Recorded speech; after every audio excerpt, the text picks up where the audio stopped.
우리 인생에 있어서 중요한 주제 가운데 하나가 고난입니다. 고난이 중요한 이유는 우리 가운데 그 누구도 고난을 피할 수 없기 때문이에요. 누가 고난을 좋아하겠습니까? 그러나 여전히 우리가 좋아하지 않는다 해도 우리는 고난을 피할 수가 없어요. 불과 몇 주 전에 우리 교회는 큰 고난을 통과했지요. 모두가 아마 마음이 아플 거예요. 저희 집에도 그래요. 저도 그렇고 우리 맏아들은 청년부 사역자고, 또 우리 호진이는 주님께 태간 우리 다엘이 목자였어요. 그래서 온 집안이 사실 슬픔에 잠겼었습니다. 이 세상에 고난을 피할 사람이 없습니다. 우리는 고난을 당할 수밖에 없어요. 그러면 우리에게 다가오는 이 고난의 문제를 우리 믿는 자들은 도대체 어떻게 대처해야 합니까? 오늘 우리가 읽은 본문에 보니 고난 가운데 있는 한 여인이 등장합니다. 이 여인의 고난을 본문은 몇 가지로 말해주고 있는데, 먼저 여인이라는 사실이에요. 아니, 여자라는 것이 어떻게 고난이지? 문화적 해석이 필요해요. 멀리 갈 것 없이 우리 어머님 세대만 해도 여인들의 삶이 참 고달팠어요. 저도 지금 기억하는데 어머니가 상을 3번 차렸어요. 하루 3끼. 할아버지하고 우리 장남인 아버지, 그리고 우리 큰형님, 그리고 뭉뚱그려 그 다음 아들들 다, 그 다음 여자들 상. 아마 다들 그러셨을 거예요. 여인인 것 자체가 고난이었어요. 두 번째, 이 여인이 고난받는 이유는 이방 여인이었습니다. 우리가 아는 대로 유대인들이 얼마나 이방인들을 멸시했는지, 이방인들은 하나님의 은총에서 철저하게 배제되었다고 생각하던 사회. 그러나 무엇보다도 이 모든 고난의 중심은 어디에 있었는가? 이 여인의 딸이 흉악한 귀신이 들렸다고 오늘 본문은 말합니다. 성경에 보면 귀신 들린 자의 삶의 모습이 나타나는데, 불에 뛰어들기도 하고 물에도 뛰어들고 거품을 물고 막 무덤에 살고, 여러분의 딸이 그런 형편에 처했다고 한번 상상해 보면 이 여인의 고난이 조금은 짐작이 되실 것입니다. 이 여인은 감당할 수 없는 인생의 짐을 지고 있었어요. 더욱 힘든 것은 이 모든 고난이 그녀의 잘못에서 비롯되지 않았다는 거예요. 내가 잘못했다면 이해라도 할 터인데, 이 모든 어려움은 자신의 잘못과는 아무런 상관이 없었어요. 아마도 그녀는 마음에 수많은 의문을 가졌을 것이고, 그 의문이 그녀에게 고난을 더했을 것입니다. 뿐만 아니라 그녀는 자신이 당하는 고난에 대해 아무것도 할 수 없었어요. 여러분, 여인으로 태어난 것을 바꿀 수 있나요? 이방인으로 태어난 것을 내 힘으로 어찌할 수 있나요?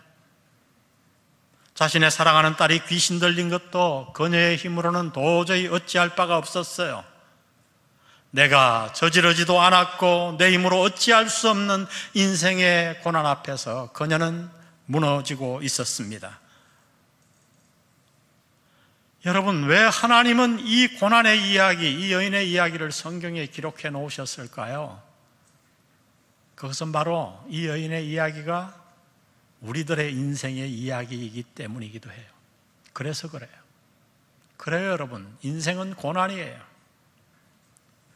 때로 인생을 살다 보면 감당할 수 없는 고난이 찾아올 때가 있습니다. 나의 잘못과 아무런 상관없이 도저히 내 힘으로 어찌 해볼 수도 없는, 해결할 수 없는 역경이 찾아올 때가 있어요. 그럴 때 우리는 어떻게 해야 됩니까? 왜 하나님은 우리에게 도대체 고난을 허락하시나요? 도대체 우리가 받는 이 고난에는 어떤 의미가 있는 것일까요? 하나님은 오늘 본문에서 이 고난에 대해 모든 것은 아니라 하더라도 너무나도 중요한 2가지 진리를 우리에게 가르쳐 주십니다.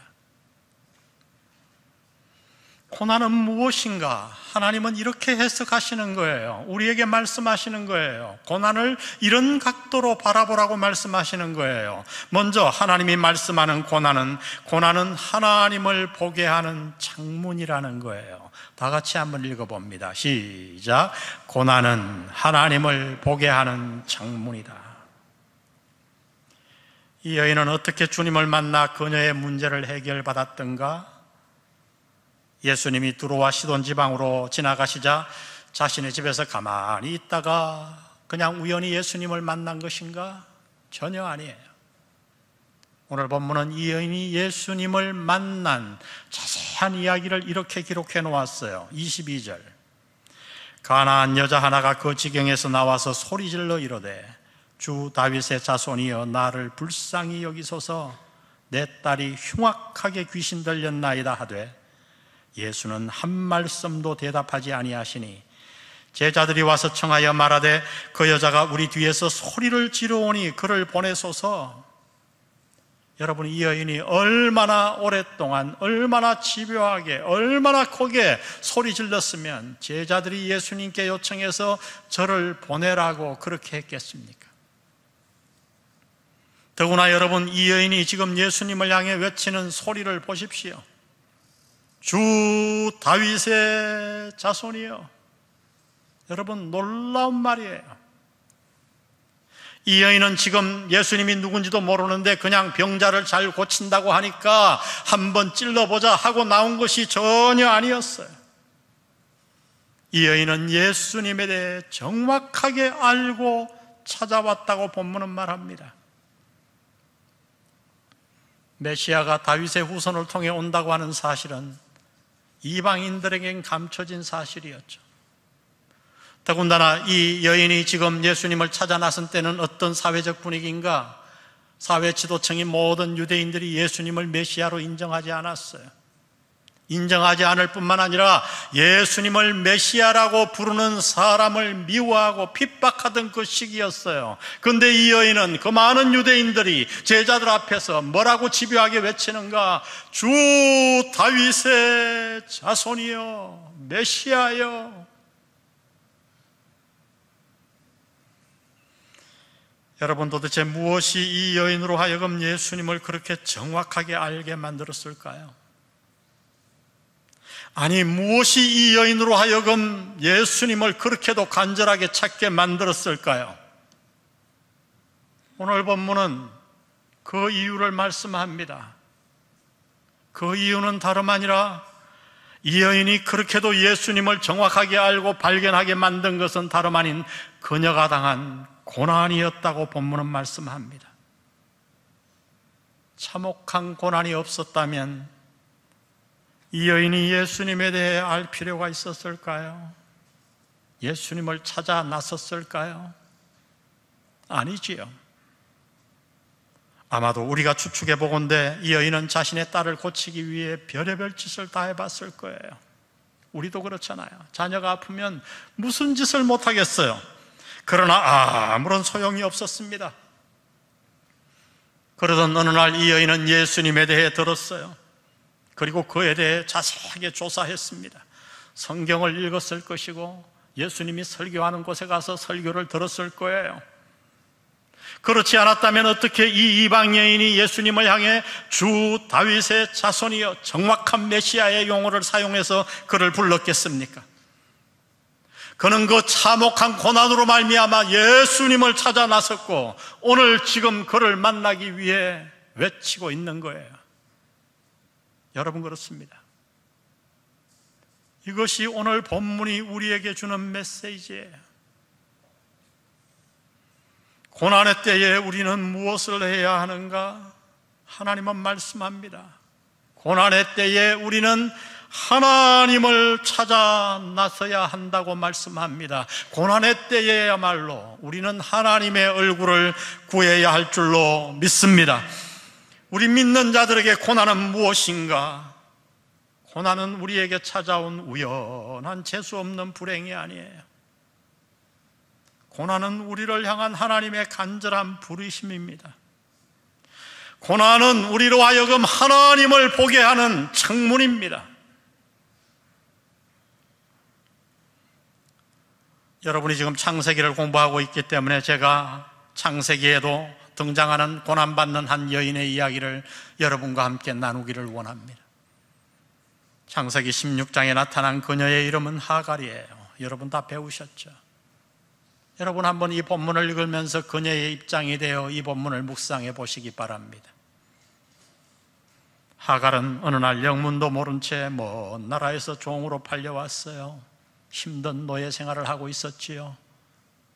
여러분의 입장에서 생각해 보세요. 그러던 어느 날 청천벽력 같은 소식을 듣게 됩니다.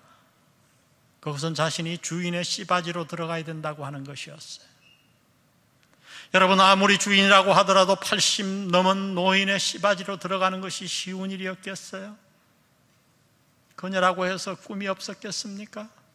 아름다운 자기가 꿈꾸는 남자를 만나 결혼하는 꿈이 왜 없었겠어요?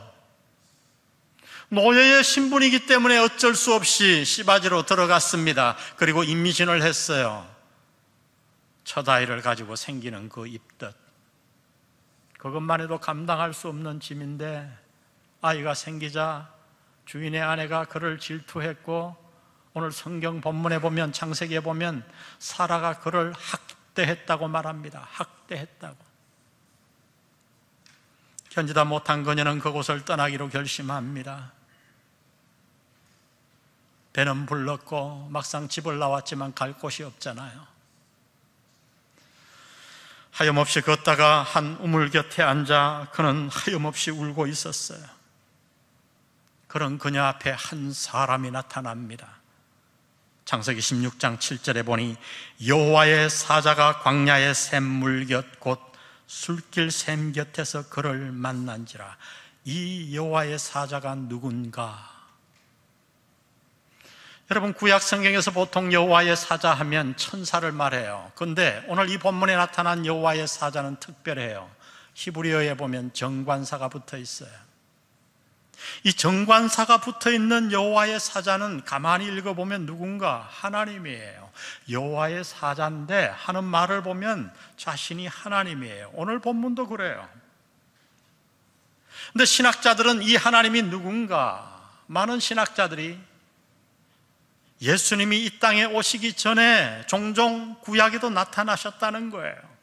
이 하나님의 사자가 성자 하나님이라고 해석하고 합니다. 저도 그 말에 동의합니다. 여러분 생각해 보세요. 여종 하나 없어진다고 무엇이 바뀌겠어요? 도망가다가 죽어도 누구 하나 돌보아 줄 없는 그 여종. 그러나 성경엔 그 하갈에게 성자 하나님, 성육신 하시기 이전에 성자 하나님이 나타나셨다고 말씀하는 거예요.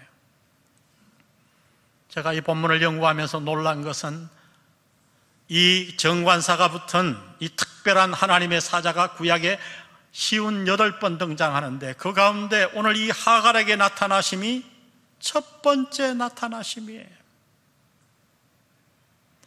그 나타나신 하나님은 그날 그를 이렇게 축복합니다. 16장 10절에 보니 여호와의 사자가 또 그에게 이르되, 내가, 보세요, 여호와의 사자가 심부름꾼이면 내가 할 수 없잖아요. 내가 내 씨를 크게 번성하여 그 수가 많아 셀 수 없게 하리라. 여러분, 어디서 많이 들어본 말 아닙니까? 이 말은 놀랍게도 하나님이 아브라함에게 축복하셨던 바로 그 말이에요. 아브라함을 축복하시기 전에 하나님은 하갈을 똑같이 이렇게 축복하셨어요. 그리고 11절에 보니 여호와의 사자가 또 그에게 이르시되, 내가 임신하였은즉 아들을 낳으리니 그 이름을 이스마엘이라 하라. 아들을 낳으리니 그 이름을 이스마엘이라 하라. 많이 들어본 말 아닙니까? 이 말은 마리아가 예수님을 잉태했을 때 천사로부터 들었던 말이에요. 근데 여러분, 성탄절에 천사가 마리아에게 전해준 이 말, 2000년 전에 이 말을 하갈이 먼저 들었다고 하는 사실을 아시나요? 여러분, 이 얼마나 놀라운 일인가요? 이것이 지금 본문이 우리에게 전해주는 메시지예요. 하나님은 어떤 분이신가? 그분은 우리 모두를 사랑하는 분이에요. 우리의 출생이 비천해도, 우리가 가난해도, 우리의 처지가 어려워도, 우리가 고난 가운데 있어도, 이 가나안 여인처럼 모두가 그를 멸시하고 무시해도 하나님은 우리를 사랑하시고 살아계셔서 지금도 우리를 지켜보시고 살피시는 분인 줄 믿습니다. 그렇게 하갈은 하나님을 만나고 난 후에 하나님을 찬양합니다. 그리고 놀랍게도 자신이 하나님의 이름을 지어드려요. 13절에 보세요. 하갈이 자기에게 이르신 여호와의 이름을, 나를 뭐 하시는 하나님? 살피시는 하나님이라 하였으니 이는 내가 어떻게 여기서 나를 살피시는 하나님을 배웠는고 함이라. 우리는 여호와 이레라는 말을 잘 알죠. 아브라함이 이삭을 바치기 위해 모리아산에 올라갔는데 이삭 대신 하나님이 양을 준비한 것을 보고 여호와가 준비하셨다, 그래서 하나님의 이름을 지어드려요. 여호와 이레. 그러나 여러분, 아브라함이 하나님의 이름을 지어드리기 십수년 전에 하갈이 먼저 하나님의 이름을 지어드렸다는 사실을 아십니까?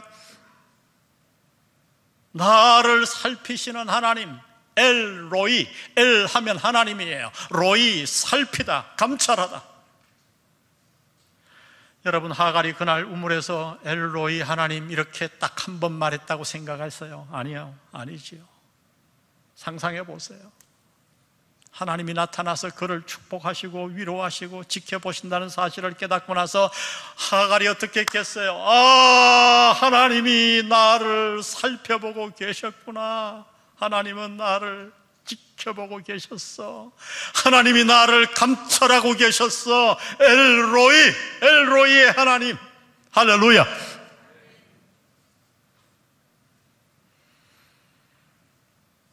하나님은 우리에게 왜 고난을 허락하실까? 욥은 그 이해 못할 참혹한 고난을 다 당한 후에 마침내 이렇게 고백합니다. 욥기 42장 5절, 너무 중요한 말씀이에요. 우리 다 같이 한번 읽어봅니다. 시작. 내가 죽게 대하여 귀로 듣기만 하였사오나 이제는 눈으로 주를 배움나이다. 무슨 얘기죠? 그는 고난을 통해 비로소 하나님을 보았다는 거예요. 그 전에도 하나님을 알았어요. 하나님에 대해 알았어요. 그러나 그 참혹한 고난을 통해, 그 창문을 통해 하나님을 더 가까이, 더 깊이 보았다고 지금 고백하고 있는 거예요. 여러분, 그렇습니다. 하나님이 저와 여러분에게 고난을 주시는 이유는 우리로 하여금 하나님의 얼굴을 구하기 위함이에요. 우리의 삶이 편안해지면 나도 모르게 세상으로 떠내려갑니다. 누구도 예외일 수 없어요. 그러나 그러다가 고난이 오면 우리의 영혼의 경보가 울립니다. 그 고난의 때에 우리는 어떻게 해야 되는가? 우리는 하나님을 찾아 나서야 합니다. 하나님께 돌아가야 합니다. 혹시 고난 속에 있나요? 그렇다면 낙심하지 마시고 그 고난을 통해 하나님을 보시기를 바랍니다. 당신을 감찰하고 계시는 하나님을 발견하십시오. 그리고 오늘 이 하갈처럼 엘로이의 하나님을 만나시고 하나님을 찬양하시기를 바랍니다. 고난은 무엇인가? 고난은 우리로 하여금 하나님을 보게 하는 창문이에요.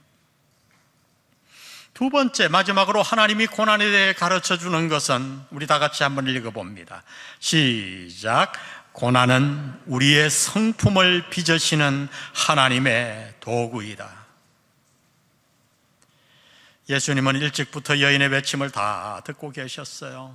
그러나 한마디도 대답지 않으시고 그저 길을 가십니다. 제자들이 말리고 난리를 치는데도 여인이 기어코 그 길을 모든 것을 뚫고 방해를 뚫고 예수님의 발 앞에 와 엎드려요. 그리고 예수님께 문제를 해결해 달라고 간청합니다. 그러자 예수님이 대답을 하시는데 이 대답은 너무도 예수님스럽지 않았어요. 오늘 본문 26절에 보니 대답하여 이르시되 자녀의 떡을 취하여 개들에게 던짐이 마땅하지 아니하니라. 아니 도대체 어떻게 예수님이 이렇게 말씀할 수 있죠? 여러분, 이 해석은 굉장히 어려운 해석이었어요. 그 사랑이 많으신 예수님이 어떻게 이러실 수가 있죠? 여러분, 오늘 예수님이 우리에게 이렇게 말했다면, 아니 오늘 이 시대에 나타나셔서 예수라고 하는 선지자가 이런 말을 했다 그러면 아마 뉴스에 난리가 났을 거예요. 성경학자들은 이 본문을 연구하고 나서 예수님이 이렇게 말씀하신 이유를 이렇게 지적했습니다. 예수님이 이렇게 말씀하신 이유는 이 여인을 시험코자 함이었다고요. 믿음이 있나 없나 하는 것을 살펴보기 위한 시험이 아니고 그녀의 믿음을 더 축복으로 성장시키기 위해서. 창세기 22장에 하나님이 아브라함에게 이삭을 바치라고 했던 시험, 선생님들이, 학생들이 어렵지만은 시험을 줘서 실력을 키우는 그 시험, 여러분 그래요. 하나님은 고난을 통해 우리의 믿음을 성장시키시기를 원하시는 거예요. 우리로 하여금 하늘에서 면류관을 넣는 성품으로, 좋은 아름다운 성품으로 우리를 빚으시고 변화시키기 위해 하나님은 때로 고난의 도구를 사용하십니다. 그래서 저 유명한 설교자 스펄전은 이렇게 말했어요. 하늘에서 면류관을 쓴 자 중에 이 땅에서 가시관을 쓰지 않은 자는 하나도 없다. 진리죠. 감사하게도 이 여인은 예수님의 시험에 올바로 반응합니다. 그는 이렇게 응답해요. 27절 우리 다 같이 한번 읽습니다. 시작. 여자가 이르되 주여 올소이다마는 상 아래 개들도 제 주인의 상에서 떨어지는 부스러기를 먹나이다. 참 대단한 여인이죠. 주님, 저는 부스러기로 충분합니다. 저는 이방인인 걸 제가 알아요. 제가 하나님의 은혜를 받을 자격이 없음을 제가 압니다. 그러나 예수님, 메시아여, 부스러기의 은혜라도 저에게 내려 주옵소서. 이 겸손한 마음, 이 간절한 마음이 예수님을 감동시켰어요. 하나님의 마음을 감동시켰어요. 그래서 28절에 이렇게 말씀합니다. 여자여, 내 믿음이 뭐하도다? 크도다. 내 소원대로 되리라. 여러분, 제자들에게도 한 번도 칭찬하지 않으신 내 믿음이 크도다.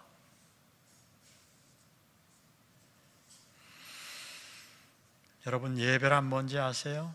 예배는 문자적으로 말하면 이 굽히다라는 뜻이에요. 하나님 앞에서 내 마음을 낮추는 거예요.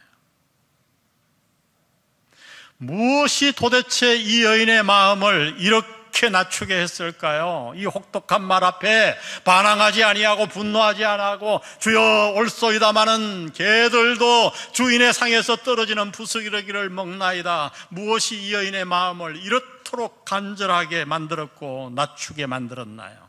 그것은 바로 그가 당한 고난이었어요. 여러분 그래요. 고난이 우리를 겸손케 만듭니다. 고난은 우리의 높은 마음을 낮춰요. 그리고 내가 하나님 앞에 아무것도 아님을 깨닫게 만들어요. 오직 하나님만이 내 생명의 주인이시요 나는 아무것도 아니요, 하나님이 내 모든 가진 것의 주인이심을 고백해 만들어요. 무엇이? 고난이. 이 여인은 인생의 고난 앞에서 어긋나지 아니하고 분노하지 아니하고 낙심하지 아니하고 자신의 마음을 낮추어 하나님 앞에 인내의 마음으로, 겸손한 마음으로, 주님을 찾는 마음으로 변화시킨 거예요. 여러분, 제가 목회하면서 보면 큰 고난을 제대로 받은 사람은 달라요. 여러분 주위를 싹 보세요. 고난을 받고 쓸데없이 낙심하고 좌절한 사람이 아니고 하나님 앞에 고난을 제대로 받아들인 사람은 많이 달라요. 그런 사람들은 대개 굉장히 진중해요. 특별히 다른 사람을 함부로 정죄하거나 판단하지 않아요. 말의 실수가 적어요. 특히 어떤 특징이 있냐 하면 그렇게 큰 고난을 당해본 사람은 다른 어려운 사람, 어떤 사람이 옆에 형제가 어려움을 당할 때 그를 굉장히 긍휼히 여깁니다. 그리고 그를 돕습니다. 조용히 돕습니다. 보십시오. 여러분 관찰해 보세요. 이 모든 것들이 바로 고난의 유익이에요. 이것이 바로 고난의 은혜예요. 고난은 우리를 변화시킵니다. 우리를 성숙시킵니다. 당신은 어떠신가요? 지금 혹시 고난 중에 있나요? 하나님은 고난 가운데서 우리에게 확성기로 말씀하십니다. 얘야 돌아오거라. 세상으로 나간 우리에게 말씀하는 거예요. 내게로 돌아와, 돌아와. 하나님은 오늘 본문을 통해 우리에게 가르쳐 주십니다. 고난은 우리로 하여금 하나님을 보게 하는 창문이에요. 그러므로 고난 가운데서 하나님을 보시기를 축복합니다. 고난은 무엇인가? 고난은 우리를 빚으시는 하나님의 도구예요. 그러므로 고난이 올 때 그 고난 속에서 어렵지만 오늘 이 여인처럼 변화되십시오. 하나님을 가까이 하고 내 안의 죄악을 다 멀리하고 마음을 낮추고 다른 사람을 긍휼히 여기고 놀라운 성품으로 변화되십시오. 우리가 고난 속에서 하나님을 보고 그분의 빚으심대로 바뀌면 어떤 결과가 우리에게 나타나는가? 우리는 딸을 돌려받을 줄 믿습니다. 내 이런 것에 몇 배를 돌려받습니다. 하나님의 약속이에요. 오늘 이 고난의 메시지를 간직하고 지난 세월은 물론이고 앞으로 지금도 그렇고 앞으로 우리가 고난에 처하게 될 때 이 말씀으로 고난을 이기는 여러분 되시기를 주의 이름으로 축복합니다. 우리 오늘 말씀 생각하며 찬양, 그의 생각이라는 찬양을 부를 텐데요. 참 오랜만에 여러분 부르는 찬양인데 가사가 너무 좋죠. 하나님은 너를 만드신 분, 너를 가장 많이 알고 계시며, 우리 고백으로 이 찬양을 주님 앞에 드리십시다.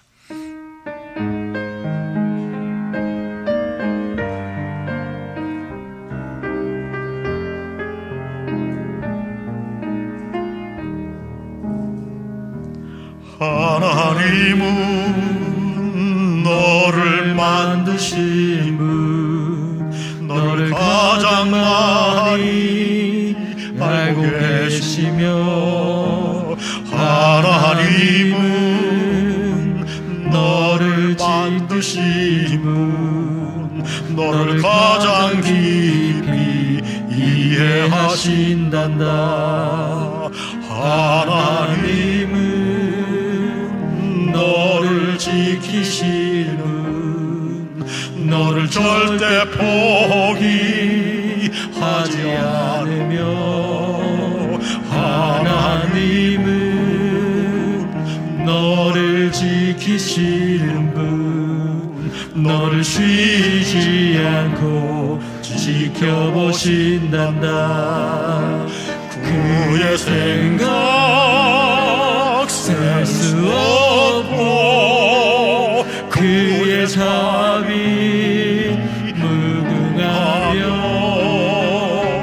그의 성실 날마다 새롭고 그의 사랑 끝이 없단다.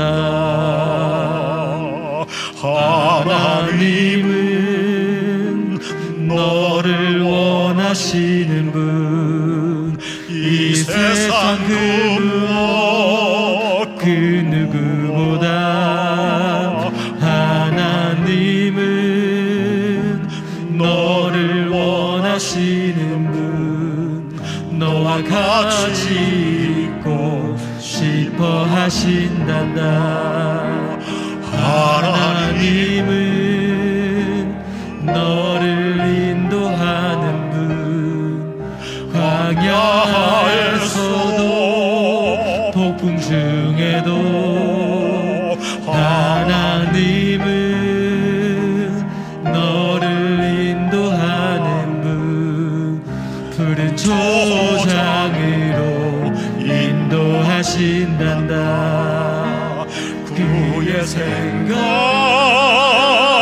셀 수 없고 그의 자비 무궁하며 그의 성실 날마다 새롭고 그의 사랑 끝이 없단다. 그의 사랑, 그의 사랑 끝이 없단다.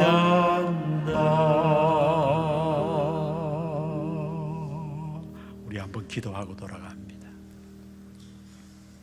사랑하는 성도 여러분, 지난 세월 여러분에게 다가온 고난에 어떻게 반응하셨던가요? 하나님을 보셨나요?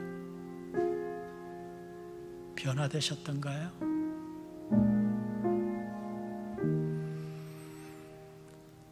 하나님은 은혜를 베푸시기 위해 고난을 허락하셨는데 혹시 원망하고 낙담하고 좌절하지는 않았나요?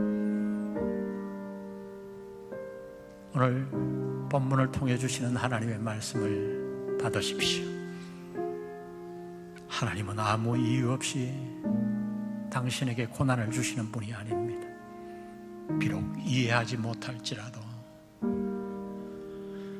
지금은 도저히 받아들이기 힘들지라도 하나님은 선한 목적을 갖고 계십니다. 지금 고난 중에 있으신가요? 주님, 지금 이후 내 미래에 어떤 고난이 찾아와도 오늘 주신 말씀을 제가 받습니다. 고난이 당신을 보게 하는 창문임을 제가 받아들입니다. 고난이 나를 빚으시는 당신의 도구임을 제가 마음을 열고 받습니다. 우물가에 울던 하가를 지켜보셨던 주님, 엘로이의 하나님, 나를 지켜보시는 줄 믿습니다.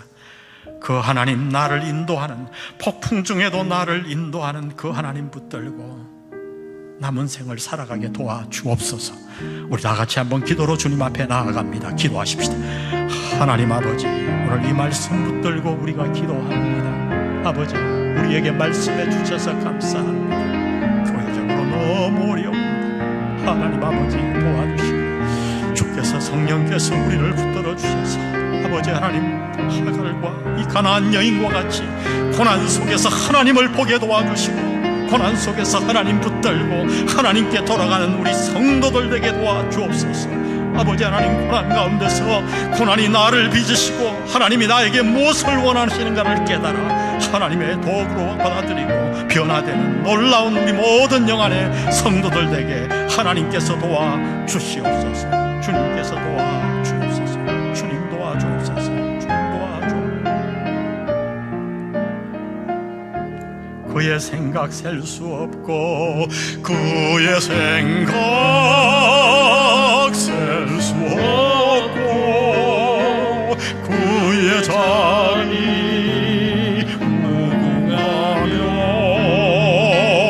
그의 성실 날마다 새롭고 그의 사랑 끝이 없단다.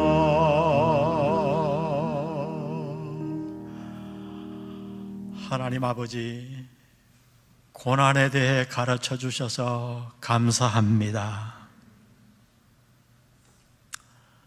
이 시간 온 성도가 마음 아파하여 기도하옵나니 도저히 이해할 수도 없고 일어나서도 안 될 고난을 당한 우리 다스리가 이 고난을 통해 하나님을 보게 도와주옵소서. 그 온 가정이 하나님께 돌아오게 하시고, 오늘 이 말씀을 들은 우리도 고난 앞에서 주저앉지 말고 하갈에게 찾아오신 나를 감찰하시고 살피시는 하나님을 향해 눈을 들고 하나님을 발견하고 나를 변화시키는 고난이 은혜임을 고백하는 우리 모두 되게 도와주시옵소서. 성부, 성자, 성령의 은혜가 오늘 말씀 듣고 고난을 통해 하나님을 바라보며 고난을 통해 나를 변화시키기로 결단하는 영한 성도들에게 함께 하시기를 예수님의 이름으로 간절히 축원합니다. 아멘.